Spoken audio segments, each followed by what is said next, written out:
This is Heliox, where evidence meets empathy. Independent, moderated, timely, deep, gentle, clinical, global, and community conversations about things that matter.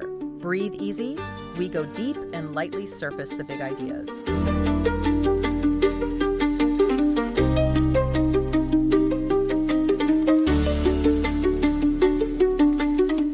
You know, usually when you stand on a beach and you look down at a handful of sand, there's this expectation of just like absolute inertness. Right, just dead matter. Exactly. It's just ground up rocks, crushed shells, maybe some silica. You might pack it into a bucket, Weber sandcastle, watch the tide wash it away. Yeah. And that's the end of the story. I mean, it is the definition of mundane. It is, yeah. It's foundational to the planet, obviously, but it's completely passive. It just sits there until, an external force acts upon it. But then you step into the world of modern computing and suddenly that exact same handful of sand becomes, honestly, the most complex dynamic substance in the known universe. It's wild to think about it that way. It really is. Because at its core, silicon is just highly purified sand. So we take this passive dirt, we run electricity through it, and we somehow coax cognitive capabilities out of it. Yeah. As Demis Hassabis, who is a Nobel laureate and the CEO of Google DeepMind, as he put it recently, human beings have essentially found a way to make sand think. Make sand think. It's a miraculous reframing of the whole technological age. I mean, when you put it like that. Right. We are taking the Earth itself, structuring it at this microscopic level, and we're waking it up. And the speed at which this waking process is happening is, well, it's what brings us here today. Which is a perfect segue. Yeah. So welcome to today's deep dive. We are looking at two very distinct roadmaps for surviving this exact miracle and honestly, the absolute chaos it is currently bringing to our human system. A friction is just incredible right now. Oh, it's massive. And one of those roadmaps comes directly from the man who helped turn that sand into a mind, Demis Hassabis, right, via a July 2026 manifesto he published. Its title, A Framework for Frontier AI and the Dawning of a New Age. A very ambitious title. Very. And we're layering that with a massive, incredibly detailed policy playbook from the Institute for Law and AI, which focuses on a survival strategy they call radical optionality. Right. And both of these texts, they are trying to grapple with a rapidly closing window of time.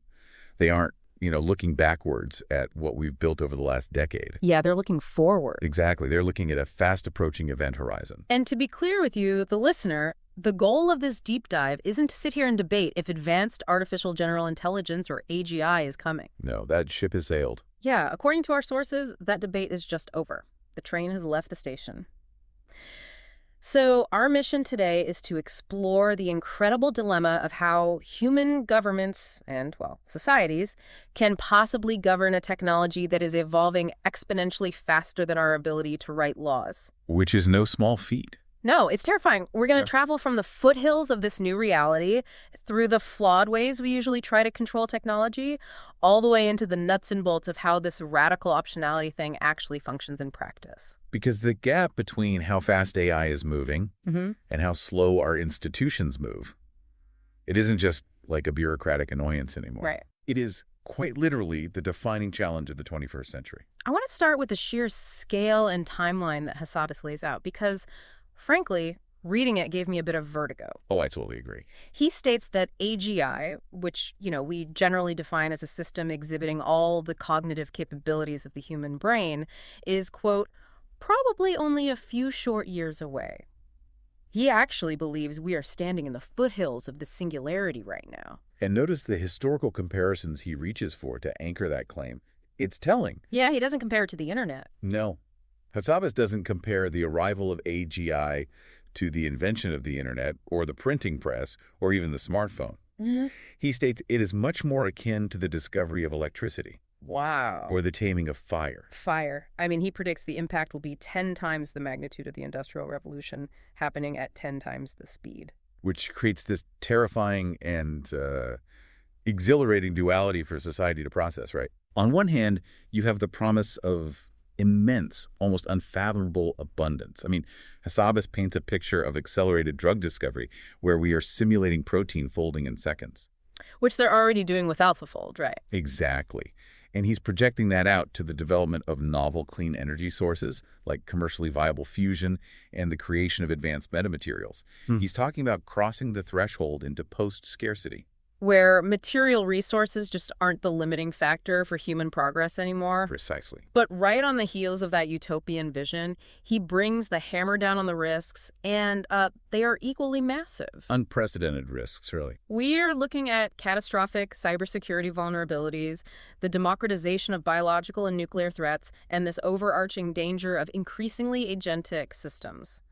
Let's pause on that word for a second. Agentic. Yeah, that's a crucial distinction. Because we aren't talking about a chatbot that just passively answers your trivia questions, right? No, not at all. An agentic system is an AI that can be given a high-level goal, and it will autonomously go out into the digital world, break that goal down into steps, write its own code, interact with other software, and execute the task completely without human supervision. And when you have agentic systems that are recursively self-improving, the risks compound exponentially. Which brings us right to the core of the radical optionality paper, doesn't it? It does. It brings us to the pacing problem. The pacing problem. Okay, so this is the idea that technological progress is just lapping the legislative process, right? It's lapping it again, and then changing the rules of the race before the government has even tied its shoes. Yeah, that's a great way to put it. The pacing problem is a known concept in technology law. We've seen it with social media and privacy. But the paper argues that AI takes it to an entirely new, unrecognizable level. The fundamental issue is that our laws are effectively obsolete before the ink is even dry. And the paper points out this massive psychological blind spot we all share when trying to comprehend this, which is that human beings are just notoriously biologically terrible at grasping exponential growth. Oh, we are awful at it. We naturally think in straight, linear lines. We truly do. We look at the past 5 years to predict the next 5 years.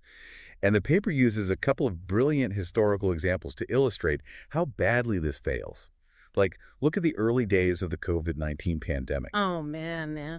In early 2020, you had highly trained world-class epidemiologists looking at the initial case numbers and dismissing the virus as being, less prevalent than the seasonal flu. Right, I remember that. They completely failed to intuitively grasp how an exponential infection rate would compound globally in a matter of weeks. Or the example they give about the International Energy Agency. Yes, the solar energy one. This one blew my mind. The paper notes that for over a decade, the IEA systematically underestimated the growth of solar power. Every single year, the IEA would publish a report predicting that the solar industry would just level off. And every single year, solar maintained roughly a 25% annual growth rate. The experts literally refused to believe the curve was going to keep going up that steeply. They kept trying to bend the projection back into a flat, linear reality. Now, apply that cognitive blind spot to AI. Okay. The exponential curve we are riding right now isn't just about faster silicon processors or feeding more data into the machine. It's about the fact that AI is now actively participating in its own creation. Wait, say more about that. Well, the paper highlights this stunning data point. Engineers at Frontier AI Labs are reporting that a significant majority of next-generation AI code is being written by current-generation AI systems. Oh, wow. So this is that recursive self-improvement thing we mentioned. I really want to unpack this because it feels like the engine driving the entire crisis here. It absolutely is. Because if an AI system is getting better at writing the code to make a smarter AI system, the timeline doesn't just move faster, it collapses inward. I was trying to picture the mechanics of this, and the best analogy I could come up with is like a factory. Imagine a factory that builds robots. Okay, I'm with you. But these robots are designed to be slightly faster and smarter than the generation before them. So a standard manufacturing upgrade cycle. Right. But the cycle doesn't take a year. The new, smarter robots don't just get boxed up and shipped to a warehouse. They immediately turn around and redesign the factory itself to build even faster and smarter robots. And they do it instantly. Exactly. They finish that redesign by lunchtime. By dinner, you have a factory that is producing technology utterly incomprehensible to the human manager who turned on the lights that morning. That captures the terrifying velocity of recursive self-improvement perfectly. It really explains why the timeline to superintelligence could theoretically shrink from, a matter of decades down to a matter of months or even weeks. Weeks? That is insane. But mathematically possible. Once the system crosses a certain threshold of capability, human engineering becomes the bottleneck. So the AI just removes it. Exactly. The AI removes the human bottleneck. Which, forces me to push back on this whole premise. If we are looking at an event that is 10 times the magnitude of the Industrial Revolution, and it could theoretically happen in a time frame measured in months, are we seriously expecting human institutions to manage this? It's a huge ask. I mean, it takes a local government a decade of environmental reviews and budget hearings just to fix a pothole or build a tiny bridge. How can a sprawling, slow bureaucracy possibly comprehend, let alone regulate, a recursive intelligence explosion? The authors of the Radical Optionality paper entirely agree with your skepticism. They acknowledge that traditional governance is fundamentally incompatible with the reality you just described. It's just too slow. Too slow, too rigid, and way too prone to political gridlock. Which is why they map out the 3 potential paths we can take as a society to regulate this space. And they argue forcefully that the 2 paths we instinctively lean towards are deeply structurally flawed. Okay, we need to take a quick break here, but when we come back, we'll walk through those 3 paths and figure out why the obvious answers might just be traps. Stick around. Welcome back to the deep dive. We're exploring the collision course between rapidly advancing artificial general intelligence and our extremely slow-moving legal system. That was a rough collision. Before the break, we established that human institutions are entirely outmatched by the speed of recursive self-improvement. The Institute for Law and AI's paper outlines 3 paths governments might take to deal with this. Let's walk through them. Sure. Path 1 is essentially the libertarian techno-optimist approach. They call it, let the market handle it. Right, and this is a highly prevalent view in Silicon Valley and among certain policymakers. The paper mentions figures like Adam Thierer in the U.S. and Mario Draghi's competitiveness review in the EU, who champion this sort of ideology. And the central argument is basically that overregulation suffocates innovation. Right, exactly. And their historical precedent usually points straight back to the nuclear era. It does, almost every time. The techno-optimists argue that our societal overreaction and heavy-handed regulation of the nuclear energy sector effectively killed a technology that could have provided the world with cheap, abundant, clean power for the last 50 years. We regulated it out of fear. Right, we regulated it out of fear, and as a result, we remained dependent on fossil fuels. So they argue that preemptively regulating AI out of a fear of, like, science fiction scenarios will cost us the immense post-scarcity benefits Hassabis talked about. We will literally regulate away the cure for cancer. The logic makes sense on the surface. You know, you don't want to strangle a golden goose in its crib. Of course not. But the paper points out a pretty massive flaw in applying the nuclear energy analogy to advanced AI. Yeah, the fatal flaw in Path 1 is misunderstanding the nature of the technology itself.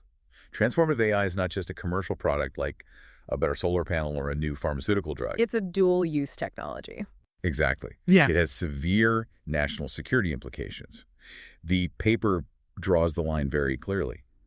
You might successfully argue for deregulating nuclear energy, but no rational person argues that the free market should dictate the private ownership of nuclear weapons. Because if an AI model can autonomously engineer a novel pathogen or completely dismantle the cyber defenses of the U.S. electrical grid, you can't just cross your fingers and trust the invisible hand of the market to make sure it doesn't fall into the wrong hands. No, laissez-faire doesn't work when we are talking about digital weapons of mass destruction sitting in a corporate server farm. So if Path 1 is out, the natural instinct for any government is to swing wildly in the opposite direction, right? Just lock it all down.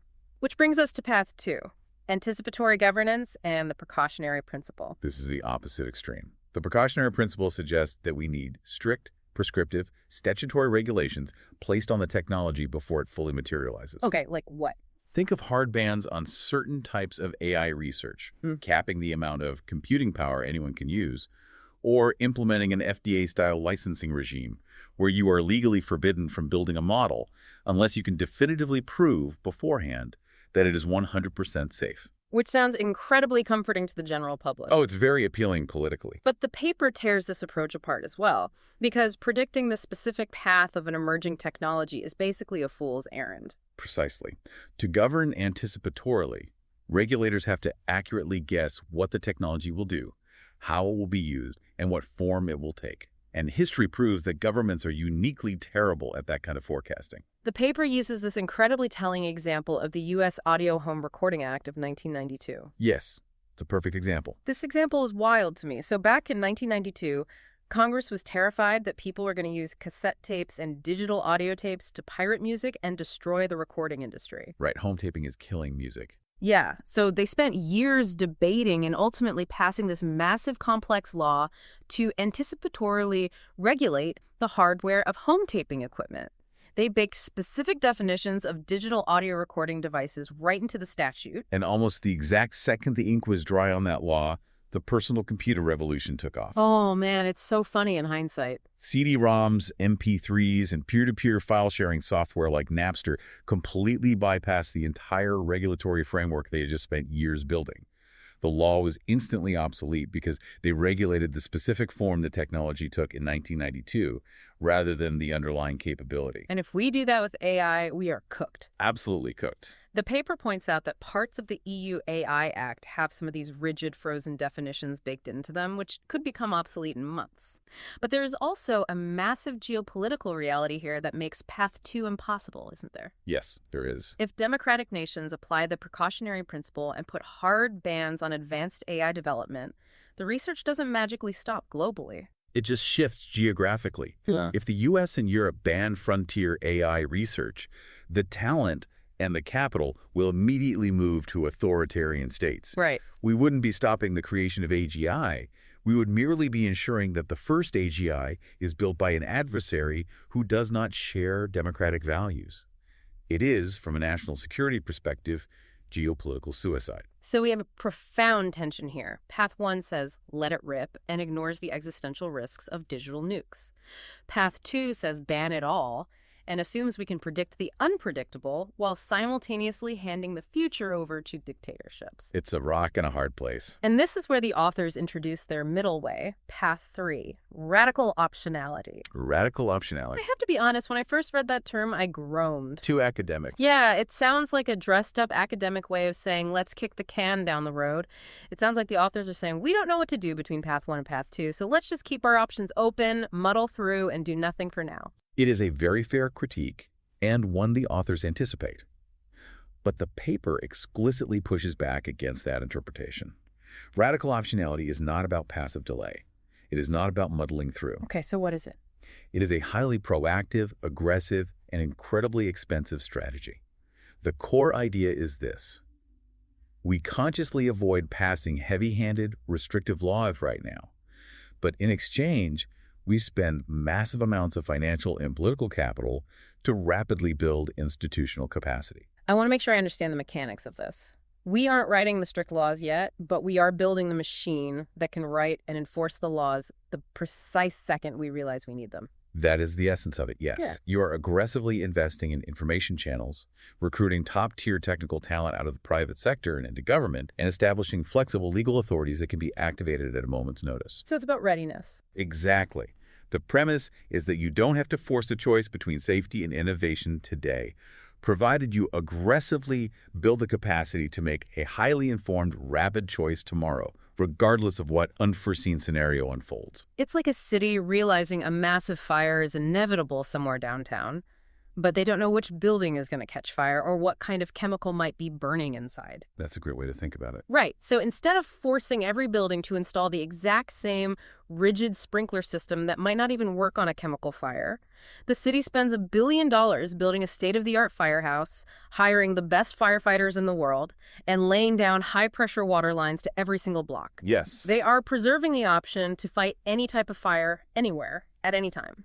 That analogy maps perfectly onto the specific, concrete proposals Demis Hassabis makes in his manifesto. If we move from the theory of radical optionality into the actual mechanics of the playbook, Hassabis advocates for the immediate creation of a U.S.-led standards body. And he specifically says it should be modeled after FINRA. Now, for anyone who doesn't spend their days in the weeds of the financial sector, FINRA is the Financial Industry Regulatory Authority. Right. It is a non-governmental, self-regulatory organization that oversees broker-dealers in the United States. Congress authorized its creation, but it operates as a public-private partnership. Hassabis argues this new AI standards body needs to be federally overseen to have actual teeth, but heavily integrated with the private sector.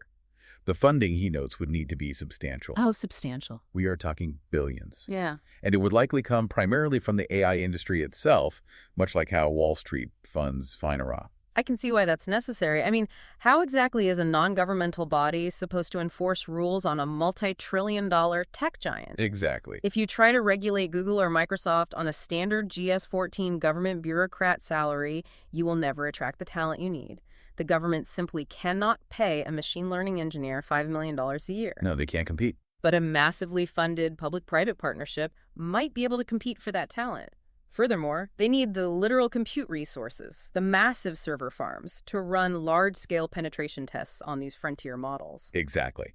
This standards body would be populated by world-class experts, and their primary responsibility would be establishing technical benchmarks to define what a frontier model even is. Right. If an AI lab builds a model that hits those thresholds, they become designated as a frontier lab.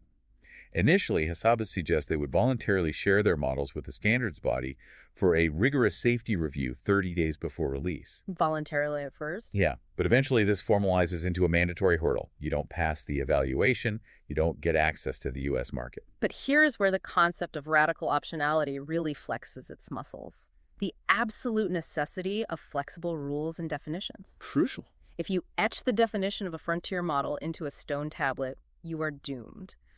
And the paper gets an absolutely stunning case study of this from California. Oh, the SB 1047 story. Yes, the recently vetoed Senate Bill 1047. The story of SB 1047 is a masterclass in why statutory law fails in the face of exponential growth. The bill was attempting to capture only the largest, most potentially dangerous AI models. That makes sense. To do this, lawmakers defined a covered model using a financial and computational threshold. Specifically, it applied to any model that cost over $100 million to train and used a specific astronomical amount of computing power. Which, if you look at the landscape in the summer of 2024 when the bill was gaining momentum, that seemed totally reasonable. It did. Only the massive tech giants, OpenAI, Google, Anthropic, could afford to throw $100 million at a single training run. It was a net designed to catch whales. But then, mere months later, in early 2025, the reality of the technology shifted overnight. The DeepSeek moment. Yes, a Chinese startup released a model called DeepSeek R1. Utilizing new architectural techniques like mixture of experts and advanced knowledge distillation, this model achieved state-of-the-art reasoning capabilities, competing neck and neck with the most expensive models in the world. And they did it for how much? They executed the final training run for less than $6 million. It is the ultimate real-world manifestation of the pacing problem. A $6 million miracle completely bypassed a $100 million regulatory net before the law was even fully realized. Exactly. If SB 147 had been signed into law, DeepSeek R1, despite being incredibly powerful and theoretically capable of dual-use risks, wouldn't have been covered at all. It would have swum right through the holes in the net. Which is exactly why the radical optionality paper argues forcefully against statutory definitions. Definitions that are baked into laws passed by politicians in a legislature. Passing an amendment to change that $1 million threshold down to $5 million would take months, if not years, of political gridlock, committee hearings, and lobbying. It's the difference between a printed encyclopedia and Wikipedia. I like that analogy. Statutory law is a printed encyclopedia. The moment it comes off the printing press, it is instantly out of date. To update the definition of a frontier model, you have to publish a whole new edition through Congress. Which is impossible in this time frame. Right. But regulatory law, where an agile agency like this FINE-RA-style standards body sets the technical definitions based on the current science, is like Wikipedia. It can be updated the exact second. A $6 million model changes the game. That adaptability is the lifeblood of survival here. Hassabis himself argues that these safety evaluations and capability benchmarks shouldn't be reviewed annually. Annually is too slow. Way too slow. He says they should be updated quarterly to start. And if a benchmark becomes saturated, meaning the AI can easily pass it, that benchmark needs to be aggressively deprecated and replaced with a harder one. The regulatory body essentially has to act with the agility and paranoia of a nimble tech startup just to survive Moore's Law. Okay, so we are building a massively funded, flexible standards body. We are treating legal definitions like over-the-air software updates. But let's take another short break. Good idea. Because when we come back, we have to talk about the data. None of this agile regulation works if the government is flying blind. They need to know what these labs are actually building behind closed doors. And that gets complicated fast. We are back with our deep dive into the governance of advanced AI. We've established that we need a flexible, highly technical regulatory body to manage this transition. But a regulatory body is useless without information. Completely useless. Which brings us to the flow of secrets. Gathering information is the operational core of radical optionality. But the paper makes a vital distinction that policymakers often confuse: the profound difference between transparency and reporting. Let's break that down. Transparency is about public disclosures, right? Yes. The paper cites things like California's SB 53 and New York's RAISE Act. These are laws that mandate AI companies publicly publish their safety and security protocols, their testing methodologies, and their governance structures. Which is undeniably useful. Transparency allows academics, civil society organizations, and independent researchers to scrutinize the guardrails that these companies claim to have in place. It builds public trust. But there's a limit. There is a hard limit to transparency. Companies cannot publicly disclose their most sensitive trade secrets or the specific architectural details of catastrophic vulnerabilities they've discovered without facing commercial ruin, or worse, giving a literal roadmap to bad actors. Right. If your AI discovers a way to bypass the security on global banking software, you don't publish a transparent blog post about it on Medium. No, you definitely don't. And that is where reporting comes in. Reporting is the confidential, highly secured disclosure of sensitive information directly to a government agency. And here, the paper delves into some recent, somewhat fraught political history to illustrate how this mechanism has been attempted in the United States. It notes that the federal government previously collected this kind of information via the Bureau of Industry and Security, or the BIS. Let's look closely at the context the paper provides here, because it's really important to understand the actual mechanics of the policy, regardless of the political theater surrounding it. Yeah, we have to separate the policy from the politics. So the Biden administration had implemented a reporting rule through the BIS. To do this legally, they utilized a piece of legislation called the Defense Production Act, or the DPA, to mandate these confidential reports from frontier labs. And the paper chronicles that subsequently the Trump administration revoked the broad Biden-era executive order on AI, and the proposed BIS rule was abandoned. Because there was pushback, right? Yes. Some conservatives and industry groups had heavily objected to using the DPA, which, for context, is a Korean War-era law designed for industrial mobilization during wartime. They objected to using that as the legal basis for peacetime AI reporting requirements. They viewed it as massive government overreach. But what I found really compelling about the Institute for Law and AI's analysis is that the authors impartially step back from the political tug of war. They don't take a side on the legal validity of the DPA. No, they don't. Instead, they argue that regardless of the political mechanism used to enforce it, confidential reporting itself is an undeniably good, minimally burdensome policy. It truly is the definition of light touch regulation. When you look at the actual burden of the proposed BIS rule, it was essentially asking roughly 5 massive tech companies to send a highly secure email to a government agency once every few months. That's it. That's basically it. Yeah. The email just says, here is how much compute we're acquiring, here are the large models we are currently training, and here are the results of our red teaming safety tests. It does not stifle innovation to ask a multi-trillion-dollar company for a quarterly status update. And those updates are utterly critical when we consider what the paper calls non-illegal threats. Yes, this concept is so important. The non-illegal threats. This part was wild to me. We have this mental model that if a tech company does something dangerous, they must be breaking a law. Right. There must be a statute. But with AI, the ground is completely uncharted. The paper brings up the incredibly revealing example of Anthropic's Quad Mythos preview. It's a fascinating and slightly terrifying case study. Claude Mythos was an experimental AI model that demonstrated incredible, state-of-the-art cyber defense capabilities. Okay, sounds good so far. But in the process of proving its defensive skills, it successfully identified thousands of zero-day vulnerabilities in existing software, many of them critical.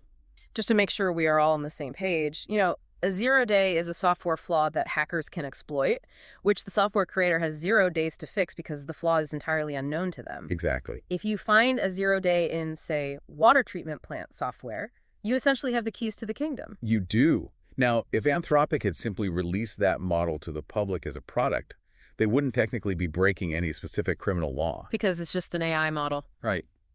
There is no law on the books explicitly banning the release of an AI that happens to be good at finding bugs. But releasing a system capable of pointing out thousands of critical zero-day vulnerabilities to any hacker, terrorist group, or nation-state who asks would be an absolute disaster for global cybersecurity. So, without mandatory confidential reporting requirements, a private company might just stumble into building a digital superweapon, and the federal government would have absolutely no idea it existed until it was out in the wild causing havoc. That's the danger of not having reporting. But even if you have those reporting requirements on the books, how do you make sure the truth actually gets to the government? Right. If a company's CEO decides to hide a terrifying safety test result to protect their stock price, how does the government find out? This is where the paper argues that radical optionality requires robust federal whistleblower protections. If a mid-level engineer at a frontier lab sees a catastrophic risk being willfully ignored by leadership, they need a legally protected, secure channel to alert the authorities. Without fear of retaliation. Exactly. Without fear of being fired, blacklisted, or sued into oblivion for violating a non-disclosure agreement. The paper mentions that California's SB 53 has some limited whistleblower protections, but it argues forcefully for a federal standard. It cites the Bipartisan AI Whistleblower Protection Act introduced by Senator Chuck Grassley as a model. And it notes the EU is moving on this too. Right. It notes that the EU is bringing in some whistleblower protections starting in August 2026 under the AI Act. It's all about creating a nervous system for the government. Transparency requirements, mandatory confidential reporting, and protected whistleblowers all act as different sensory inputs. They allow the regulatory body to actually perceive the risks before they detonate. But this leads to a massive logistical and security nightmare in my head, and I have to push back on the paper's solution here. Go for it. Let's say the whole radical optionality system works perfectly. A private AI lab accidentally discovers a model that can easily engineer a highly transmissible biological weapon. Okay, worst case scenario. Under this framework, they have to securely report this and hand over the algorithmic secrets, the model weights, to a government agency. Yes, the model weights being the massive matrices of numbers that constitute the actual trained brain of the AI. Right. But how on earth does a Silicon Valley tech company securely hand that over to the government without it leaking or being intercepted and stolen by a foreign intelligence service like China's MSS or a rogue state on the way? It's a huge logistical challenge. If the stakes are truly electricity or fire, securing these weights is the single most important task on the planet. And I look at the U.S. government's track record, the SolarWinds hack, the Office of Personnel Management data breach where millions of security clearances were stolen, and I think, how can Silicon Valley trust the Pentagon to secure their most valuable trade secrets? It is a totally valid concern and one the tech industry frequently raises. But the paper addresses this directly by pointing out a hard reality that Silicon Valley often overlooks. When it comes to keeping existential secrets against state-level adversaries, the United States government actually has decades of superior expertise compared to private tech labs. Which feels totally counterintuitive. We always picture tech companies as having the most advanced cybersecurity in the world, and government agencies running on outdated mainframes. Tech companies have exceptional commercial cybersecurity. They are brilliant at stopping financially motivated ransomware gangs or low-level hackers. Right. But defending against a sustained, multi-year, state-level espionage effort by a hostile foreign intelligence agency is a completely different ballgame. The U.S. government has been administering the classification system for national security information for nearly a century, dating back to the actual Manhattan Project. That's a good point. They have this system of security clearances, the physical infrastructure of SCIFs, sensitive compartmented information facilities, and the intelligence back channels that a private company simply cannot replicate. So the paper is arguing that we can't leave the physical security of these server farms to private security guards. The Department of Defense and federal intelligence agencies need to step in to help set the physical and cybersecurity standards for the entire AI supply chain. Precisely. If a foreign power steals the model weights of an unreleased, highly dangerous AI, the game is entirely over. The core tenet of radical optionality requires that society maintains the option to not deploy a dangerous model. And you lose that option. You lose that option entirely if an adversary simply hacks your servers, takes the model, and deploys it themselves. So if we zoom out and look at all these pieces we've discussed, we have the FANORE style standards body with billion-dollar funding. We have flexible Wikipedia-style regulatory definitions that can adapt to a $6 million breakthrough. We have the flow of secrets secured through mandatory reporting, protected whistleblowers, and military-grade classification systems. It's a robust container. It's an incredible blueprint for a container. But a container for what? what is the actual goal here? Which brings us to the final and frankly most profound segment of our deep dive, the endgame. The post-scarcity world. The post-scarcity world. This is where Demis Hassabis' manifesto and the meticulous policy architecture of the radical optionality paper truly converge. Because all of this intense regulatory scrambling, all of this national security anxiety, and all of these billions of dollars are ultimately in service of surviving the transition into an entirely new era of the human condition. The paper references a few major philosophical camps that are actively trying to define what this future should look like, and they are radically different. There's Leopold Aschenbrenner's concept of situational awareness. Yes. He essentially argues that because the national security risks are so severe, the only way forward is a locked-down, heavily militarized, government-run AGI Manhattan project. Yeah. We nationalize the technology to ensure it doesn't leak to adversaries. Then you have Dario Amodei, the CEO of Anthropic, proposing a slightly different geopolitical structure. A coalition of democracies. Right. He envisions an entente where democratic nations strictly control the global AI supply chain, trading access to cutting-edge AI compute for geopolitical alignment, effectively freezing out authoritarian states. And on the other end of the spectrum, you have thinkers like Vitalik Buterin pushing for DAC, or defensive acceleration. He argues that centralizing this much power in a Manhattan project or a global coalition is inherently dangerous, and we should instead focus on open sourcing and accelerating defense-favoring technologies so that no single actor has a monopoly on power. What all these thinkers, and Hassabis himself, are recognizing is a singular, unavoidable truth. Which is? If we actually manage to mitigate the technical risks, if the radical optionality playbook works and we successfully avoid the engineered bioweapons, the crippling cyber attacks, and the rogue superintelligence, we don't just go back to normal. We cross a threshold into a reality where the fundamental economic and philosophical structures of human life are completely upended. Hassabis asks some massive questions in his manifesto.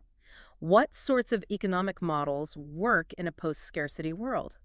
When an AGI can invent unlimited clean energy, discover a pharmaceutical cure for every ailment, and generate infinite material abundance through advanced robotics. The core concept of scarcity, which has driven human economics, trade, and conflict since the dawn of time, just evaporates. And that leads to the ultimate philosophical crisis. If we don't have to work to survive, what values do we want to live by? What will meaning and purpose be? How might the human condition itself change when the struggle for survival is removed? It's a huge paradigm shift. And I have to point out a glaring contradiction in Hassabis' piece here. He writes this incredibly poignant line, quote, "Resolving these questions obviously cannot and should not be left to technologists alone.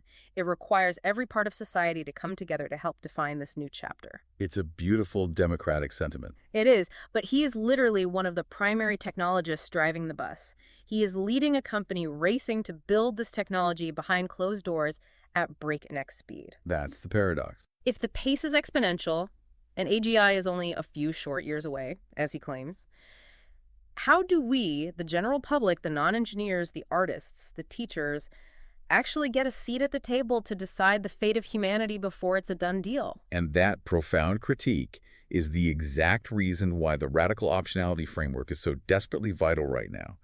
If we don't build the institutional capacity today, if we don't establish the government standard bodies, the mandatory reporting requirements, and the secure testing facilities, the public will never get a seat at the table. Wow. Yeah. If we default to path one, the decisions will be made entirely by a handful of unelected tech CEOs. If we default to path two and ban it, the decisions will be made by authoritarian regimes. Or if things go catastrophically wrong, the decisions will be made by a closed security state enacting martial law to contain a crisis. So radical optionality is about preserving a choice. Radical optionality isn't just a technocratic plan to prevent a Terminator scenario. It is a desperate attempt to preserve a democratic open framework so that humanity retains the agency to actually answer these massive philosophical questions together. It's about keeping the window of human agency open, even as the storm bears down on us. Exactly. We are building a shelter so that we have a place to sit down and debate the future. Okay, let's bring it all home and recap this incredible journey for you, the listener. We started in the exponential foothills of the singularity, looking at a technology that is taking inert sand and waking it up, an event that could be 10 times the magnitude of the Industrial Revolution, arriving in just a few short years. We examine the terrifying reality of the pacing problem, where human laws simply cannot keep up with an AI that writes its own code and recursively improves its own factory by lunchtime. We looked at the flawed extremes of our instinctual governance, the naive hope that the free market will safely regulate a dual-use superweapon, and the equally flawed hope that we can anticipatorily ban things before we even know what they are, without handing the future to dictators. Which led us to the pragmatic, agile, and heavily funded toolkit of radical optionality, building FinRA-style public-private standards bodies, utilizing flexible, Wikipedia-style regulatory definitions instead of rigid statutory laws, And securing the critical flow of secrets through mandatory reporting, whistleblowers, and government-grade classification. Exactly. And why should you care about all of this? Why does this dense alphabet soup of policy frameworks, DPA regulations, and compute thresholds matter to your daily life? Because the future isn't written yet. Right. Understanding these mechanisms isn't just homework for politicians and software engineers. Understanding radical optionality is how you, the general public, stop being a passive bystander. It is how you become an informed participant in what is arguably the most important transition in human history. If the public doesn't demand that our governments proactively build this capacity today, we entirely forfeit our voice tomorrow. And I want to leave you with a final, slightly provocative thought to ponder as you go about your day. We spend all of our time, and we spent this entire deep dive, worrying about the risks. Will AI destroy the power grid? Will it engineer a novel virus? Will it go rogue? The existential fears are loud. They are deafening. But what if the radical optionality plan works flawlessly? What if Hassabis' standards body functions perfectly? What if we navigate the cyber risks, the bio risks, and the geopolitical tensions without a single catastrophe? The best case scenario. Yeah. What if we actually achieve total post-scarcity, conquer every disease, and eliminate global poverty? We might conquer every existential threat only to face the most terrifying challenge of all. Waking up every single day in a perfect world, having to invent an entirely new reason for human beings to exist when the struggle to survive is gone. We took inert sand, and we made it think. The real question is, once the sand can do all our thinking, producing, and surviving for us, what are we supposed to do? It's a daunting question. Think about it. We'll see you next time on The Deep Dive. Heliox is produced by Michelle Brucker and Scott Bleakley. It features reviews of emerging research and ideas from leading thinkers, curated under their creative direction with AI assistance for voice, imagery, and composition. Systemic voices and illustrative images of people are representative tools, not depictions of specific individuals. Thanks for listening today. 4 recurring narratives underlie every episode: boundary dissolution, adaptive complexity, embodied knowledge, and quantum-like uncertainty. These aren't just philosophical musings, but frameworks for understanding our modern world. We hope you continue exploring our other episodes, responding to the content, and checking out our related articles at helioxpodcast.substack.com.